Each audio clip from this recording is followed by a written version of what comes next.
لله نحمده ونستعينه ونستغفره ونؤمن به ونتوكل عليه ونعوذ بالله من شرور أنفسنا ومن سيئات أعمالنا من يهده الله فلا مضل له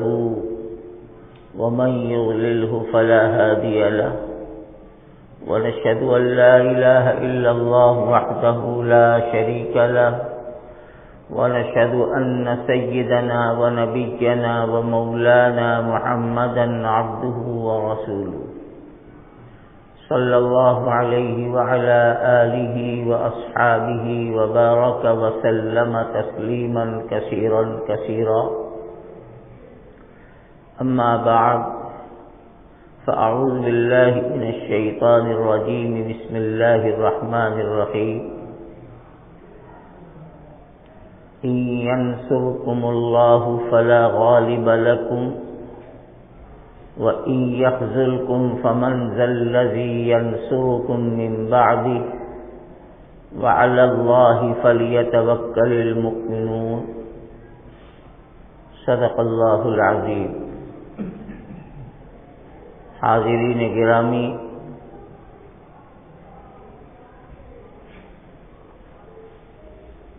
ایمان والا اگر اپنے ایمان کے تقاضے پر 100% عمل کرنے والا بن جائے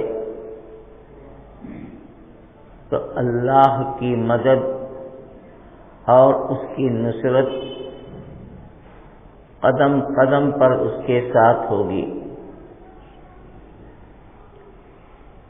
اور اگر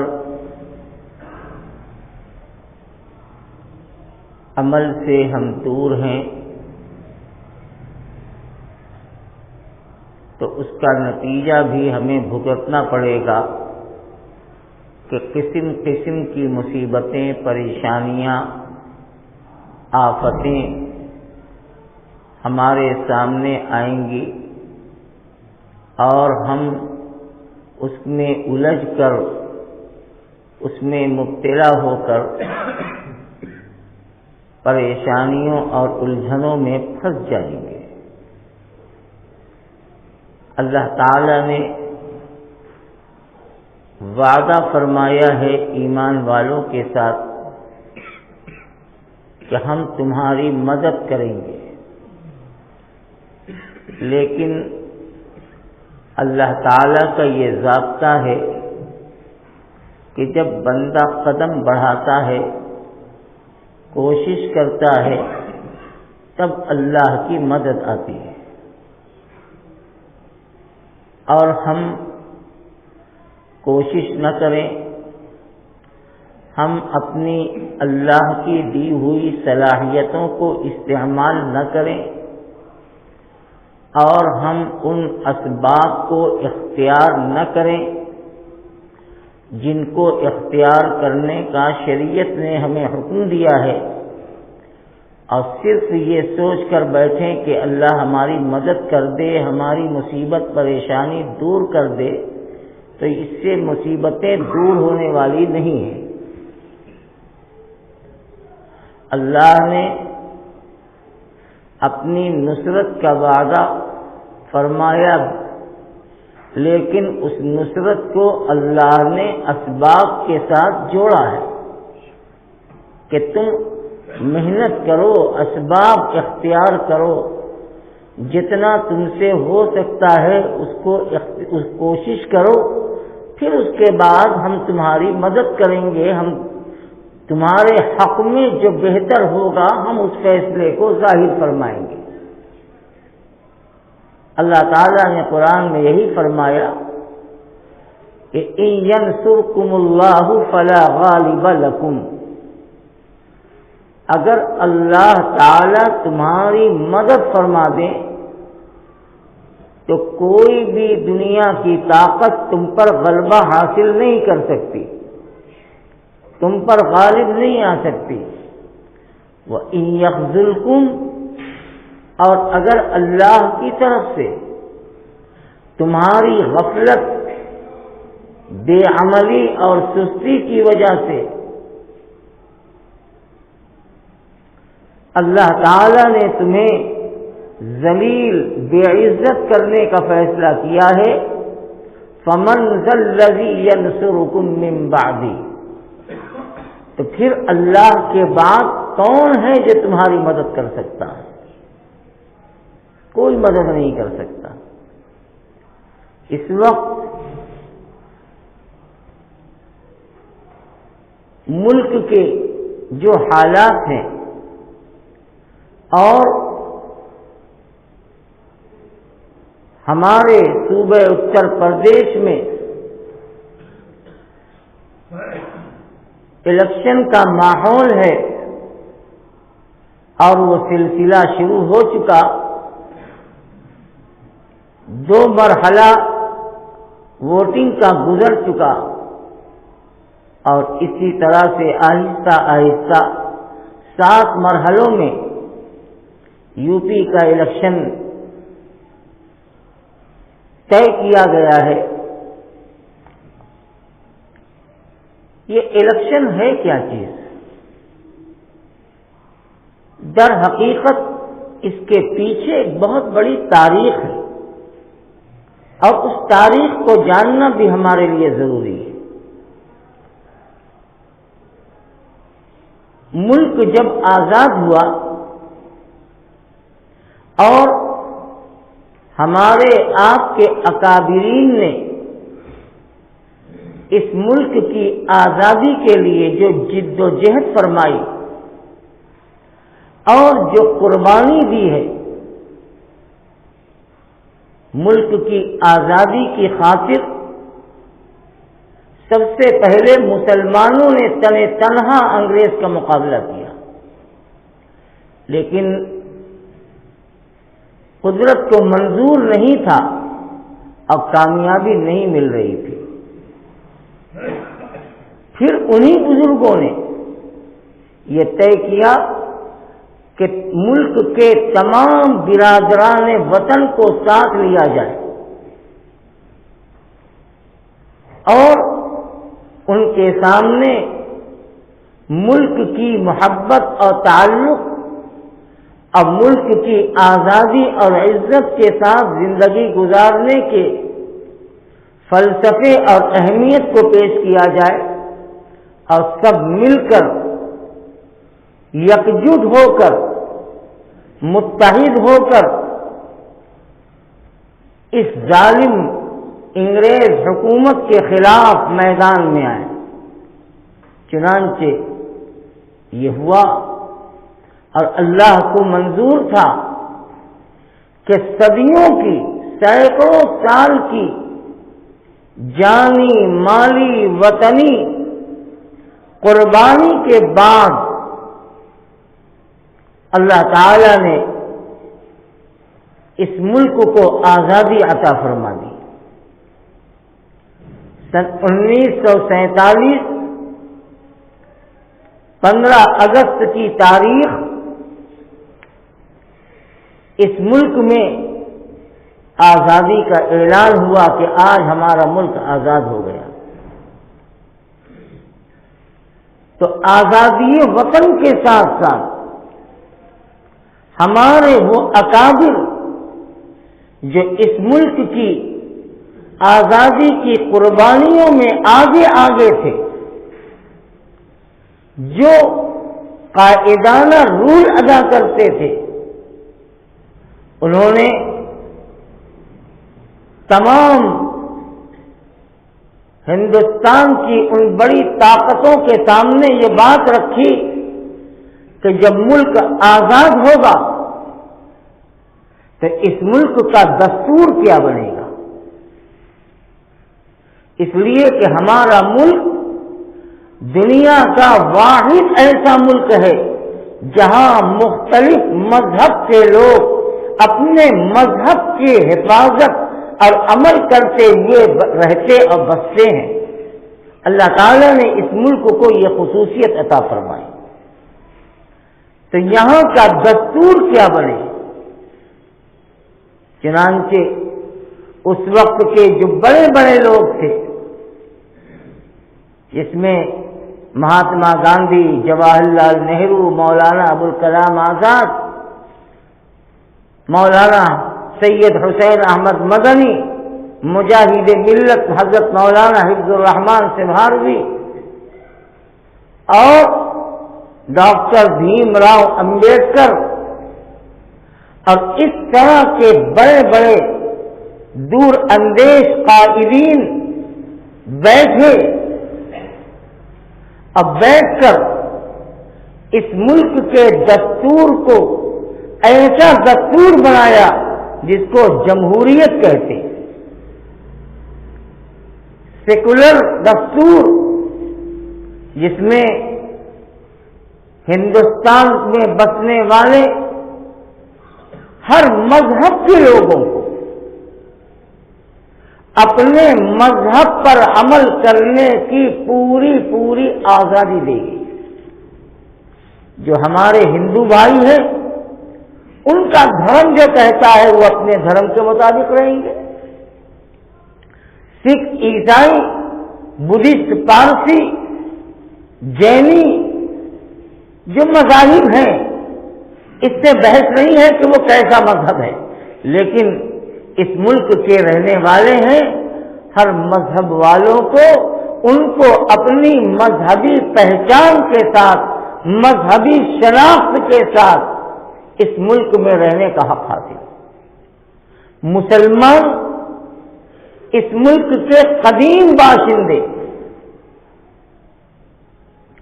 ان کو بھی ہر طرح کی مذہبی آزادی ملی اور یہ طے ہوا کہ مسلمان اپنے مذہبی معاملات میں مسجد، مدرسے، دینی تعلیمات، اپنی مذہبی شناخت، اپنی مذہبی تہذیب و تمدن، اپنے شریعت کے ضابطے اور قانون کے مطابق اس ملک کے اندر رہیں گے، اس لیے کہ جتنے مذہب والے تھے سب کو آزادی ملی، مسلمانوں کو بھی مذہبی آزادی حاصل ہوئی کہ ان کے لیے کوئی روک ٹوک نہیں، لیکن اسی کے ساتھ حب الوطنی یعنی اپنے ملک اور وطن کے ساتھ محبت، یہ بنیادی چیز قرار دی گئی کہ اپنے اپنے مذہب اور دھرم کے مطابق رہتے ہوئے ملک کی حفاظت ہر ایک کی ذمہ داری ہے۔ چنانچہ اس زمانے میں ہندوستان کا دستور، سمویدھان سیکولرزم بنا، اور سیکولرزم کا مطلب ہی یہ ہوتا ہے کہ کسی کے مذہبی معاملات میں کوئی چھیڑ چھاڑ نہیں ہوگی، ہر آدمی آزاد ہے اپنے اپنے مذہب کے مطابق، اپنے دھرم کے مطابق زندگی گزارنے کا، اور اسی کے ساتھ ساتھ یہ طے ہوا کہ جمہوریت قائم ہوگی، اور جمہوریت کا مطلب یہ ہوتا ہے کہ ہندوستان کے اندر حکمرانی کا حق انہیں حاصل ہوگا جن کے پاس ووٹ کی تعداد زیادہ ہوگی، جن کی ووٹنگ میں جن کا پلڑا بھاری ہوگا وہ اس ملک کے حکمراں ہوں گے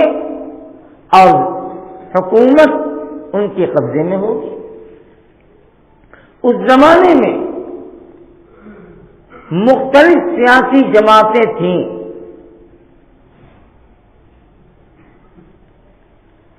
کانگریس بھی تھی، سیون سنگھ بھی تھی، اور اس کے نظریات کے لوگ بھی تھے، لیکن سب کا اتفاق بنا اور کانگریس جس کا قیام سن 1885 میں ہوا تھا، جس کی داغیں پڑی تھی 1885 میں، چونکہ سب سے قدیم اور سب سے بڑی تنظیم تھی، اور آزادی کے بعد حکمرانی کا حق اسے حاصل ہوا۔ ملک کے پہلے وزیر اعظم جواہر لال نہرو قرار پائے، سردار ولبھ بھائی پٹیل ان کا بھی عمل دخل رہا،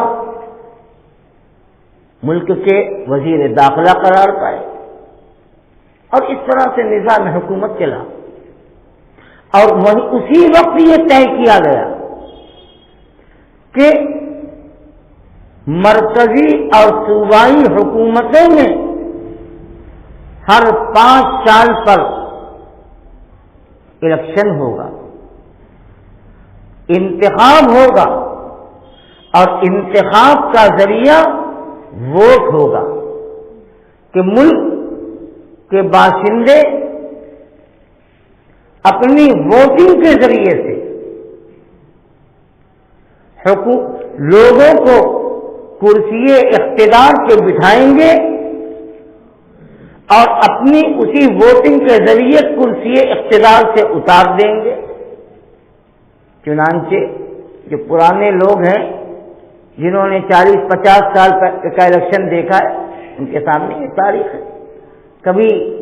کسی پارٹی کی حکومت، کبھی کسی پارٹی کی حکومت، کبھی کوئی حکمراں بنا، یہ ہوتا رہا، اور ملک اسی دستور پر آج بھی قائم ہے۔ وہ چیز تو باقی ہے کہ الیکشن کے ذریعے حکومتیں بنیں گی بھی، اور الیکشن کے ذریعے حکومتیں بگڑیں گی بھی، یعنی کسی کو اقتدار ملے گا اور کوئی اقتدار سے نیچے آئے گا، یہ سلسلہ چل رہا ہے۔ اس لیے کہ مولانا آزاد مرحوم نے آزادی کے بعد ملک کی پارلیمنٹ میں اپنی تقریر کرتے ہوئے کہا تھا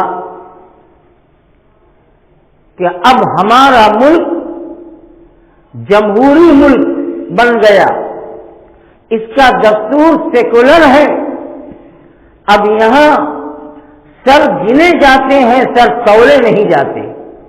یہ مولانا آزاد مرحوم کا جملہ تھا کہ سر گنے جاتے ہیں، سر تولے نہیں جاتے۔ اشارہ یہی تھا کہ ووٹنگ کی کثرت کی بنیاد پر حکومتیں بنیں گی اور بگڑیں گی، اعداد و شمار کے اعتبار سے۔ پھر اس کے بعد حالات بگڑتے رہے اور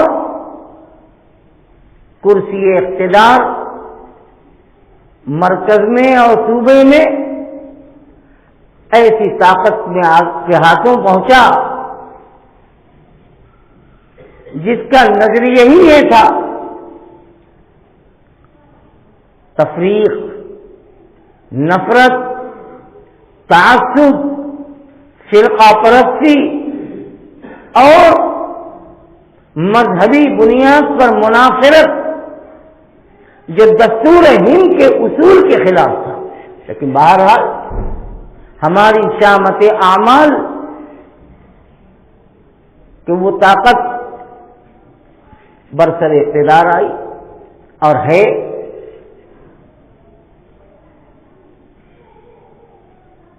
اس بات میں درمیان میں عرض کر دوں، آج ہم لوگ اپنے گریبان میں منہ ڈال کر نہیں دیکھتے، دوسروں کا شکوہ کرتے ہیں کہ ایسے ویسے۔ آپ کو معلوم ہونا چاہیے کہ جو طاقت برسر اقتدار ہے، جسے آپ سب جانتے ہیں، ایسا نہیں ہے، اس کے پیچھے ان کی 100 سال کی محنت ہے، ان کی تاریخ آپ کو معلوم ہے۔ 100 سال تک وہ بڑے خاموش طریقے سے محنتیں کرتے رہے،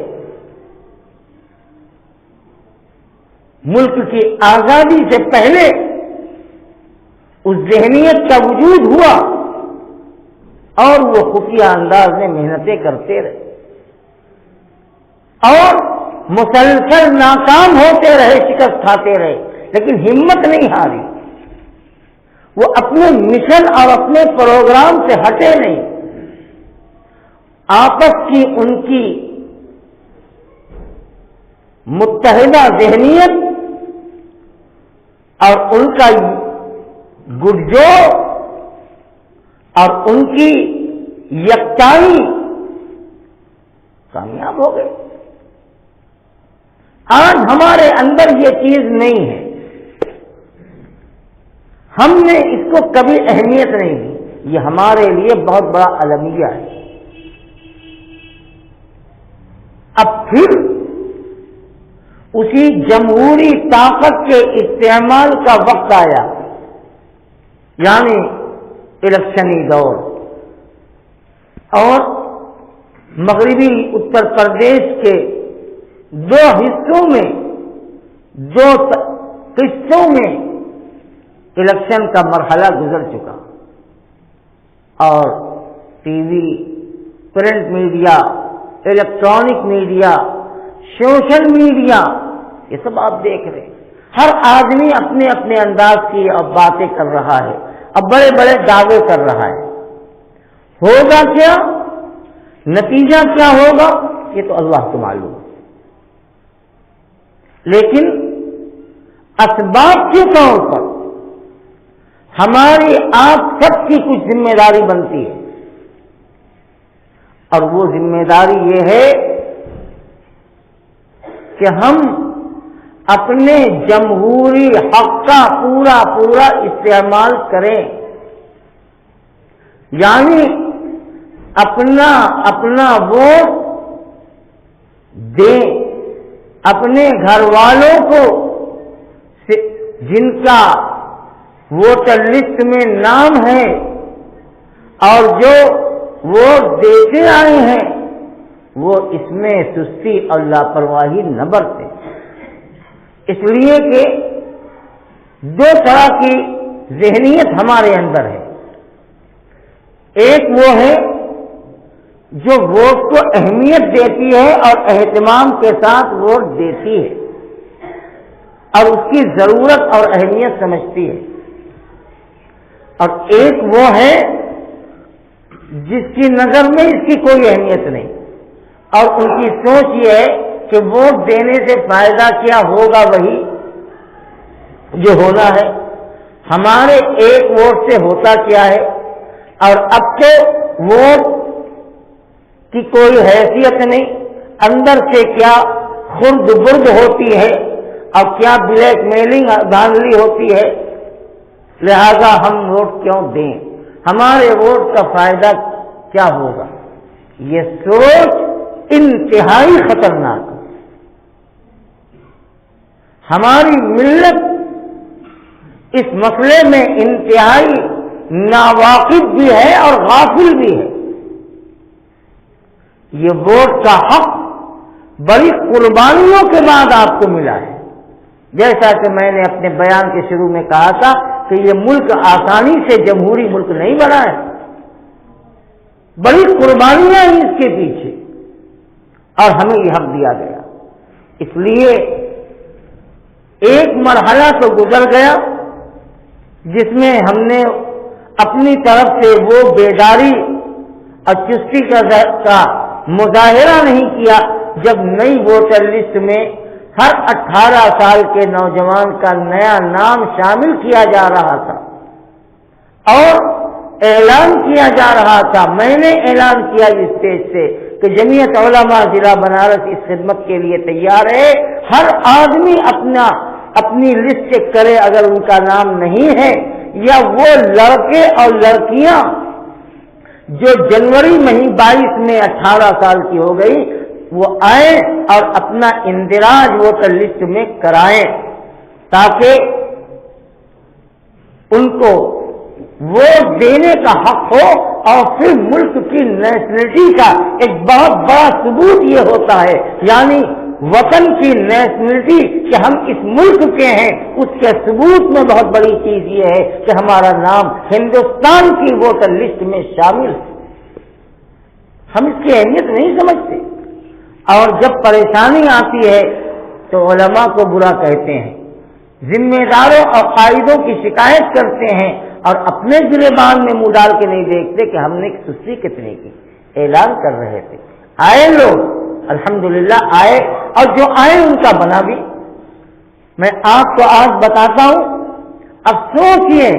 کہ ہم غافل ہیں، اور نئی ووٹر لسٹ میں کتنوں کے نام نہیں ہیں۔ آپ مطمئن ہیں کہ میرے پاس ووٹر آئی ڈی ہے، جب ہم جائیں گے بوتھ پر اور ووٹر آئی ڈی دکھا کر کے ہم اپنا ووٹ ڈال دیں گے۔ یہ ہماری بہت بڑی بھول ہے۔ اب اس کی کوئی حیثیت نہیں، اصل چیز یہ ہے کہ آپ کا نام اس لسٹ میں ہے کہ نہیں۔ اگر نام موجود ہے، ووٹر آئی ڈی نہ بھی ہو تو دوسرے پروف ہے، ڈرائیونگ لائسنس ہے،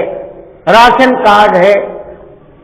اور بھی جو کاروباری لوگ ہیں ان کے پاس جو کارڈ ہوتا ہے وہ بھی ویلڈ ہے، اور اس کی بنیاد پر آپ کو ووٹ دینے کا حق حاصل ہے۔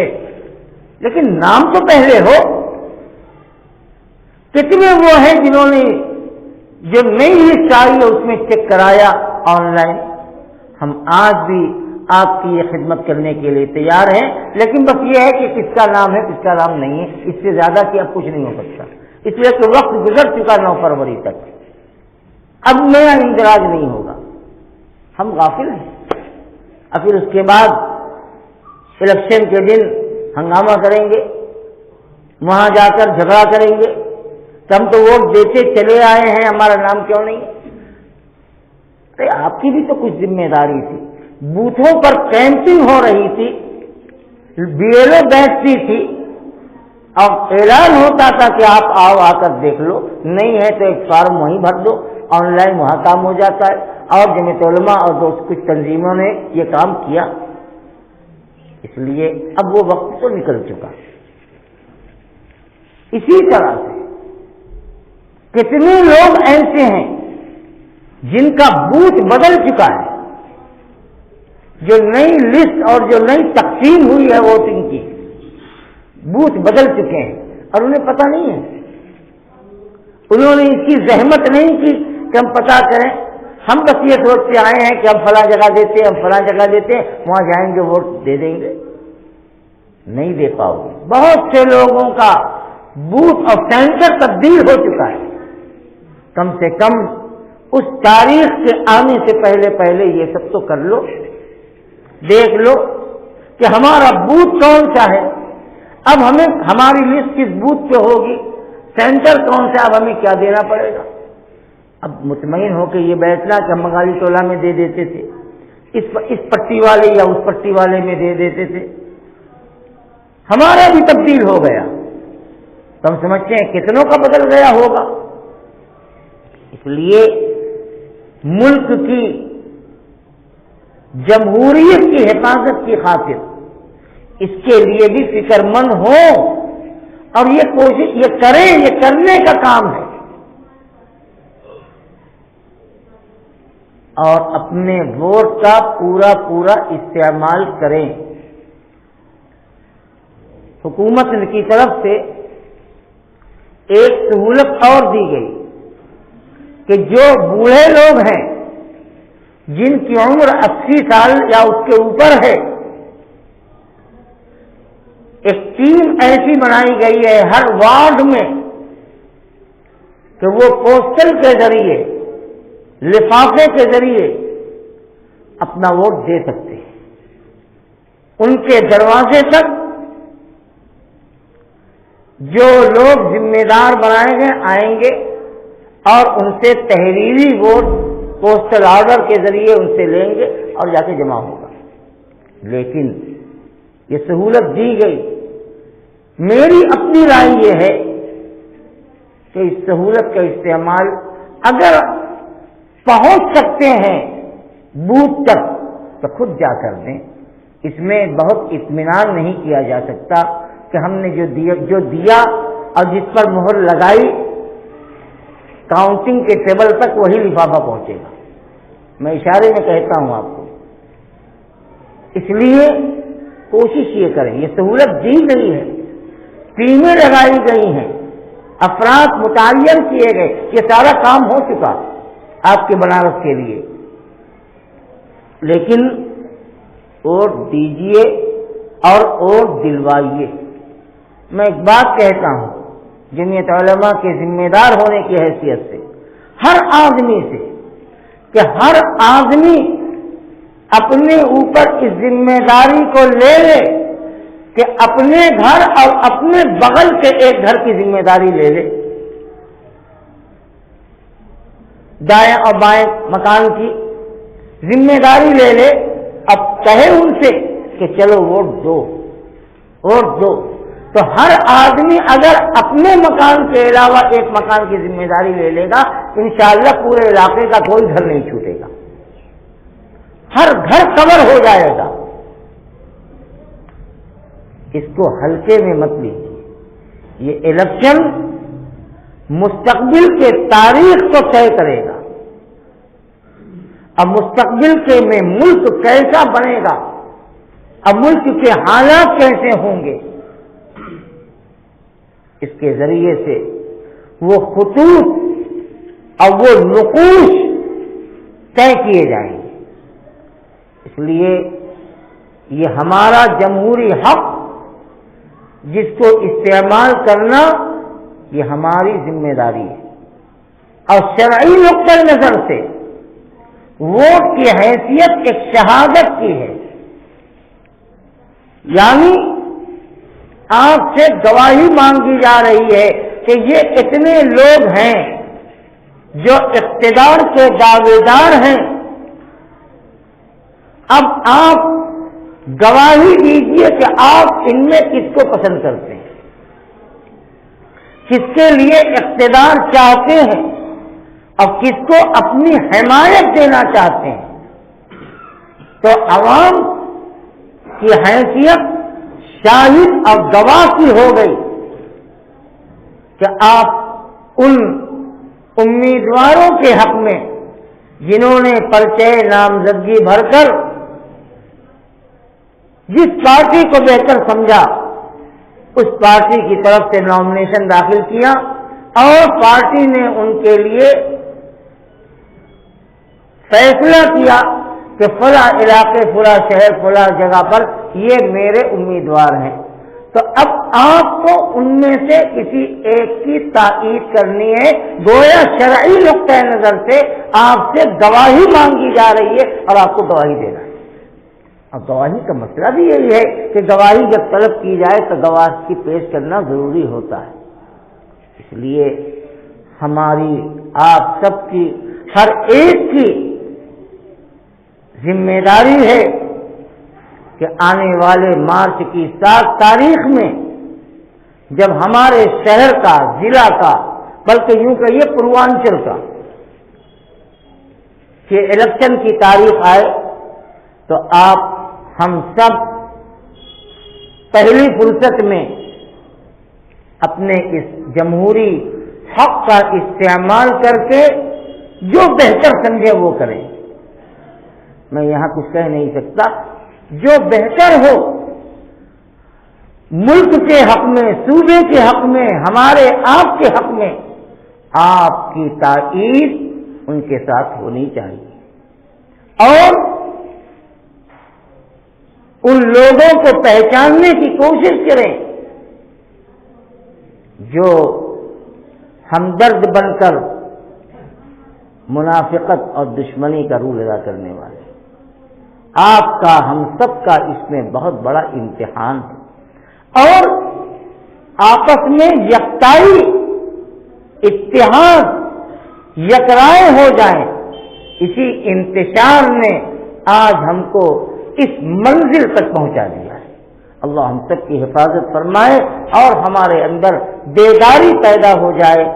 اس جمہوری حق کے استعمال کرنے کے سلسلے میں. وآخر دعوانا ان الحمد للہ رب العالمین.